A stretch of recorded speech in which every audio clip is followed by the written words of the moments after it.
Hello friends! In today's video, I'll show you how to properly remove the rear tail lights on a Mercedes W210, quickly, safely, and without breaking anything. I'll explain everything step by step in a simple and clear way, so even beginners can follow along without any problems. Make sure to watch the video until the end so you don't miss any important details. So let's get started with removing the rear tail lights. First, open the protective trunk lining because the tail light mounting bolts are hidden behind it. After that, take a 10mm ratchet and begin removing the bolts. There are 3 bolts in total, one on the right side, one at the bottom, and another one at the top. Carefully remove all 3 bolts and keep them somewhere safe so you don't lose them.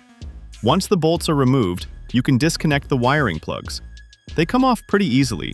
Just don't pull too hard to avoid damaging the clips or wiring. Next, we move to the taillights mounted on the trunk lid.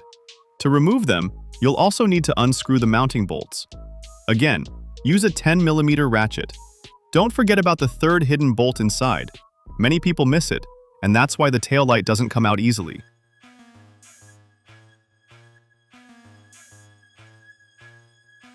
If it's difficult to disconnect the plugs or there isn't enough space for your hands, it's better to remove the inner trunk trim first. Using a tool like this makes the job much faster and helps avoid breaking the clips. After removing the trim, I want to show you the inside more clearly. Right here is where the connector is attached. Carefully unclip it and pull the plug out gently. After that, the taillight is completely free and ready to be removed. And that's it, friends! I hope this video helped you understand how to remove the rear taillights on a Mercedes W210 properly and safely. If this video was useful for you, don't forget to leave a like and subscribe to the channel. There will be many more car repair and disassembly videos coming soon. Thanks for watching, and see you in the next video.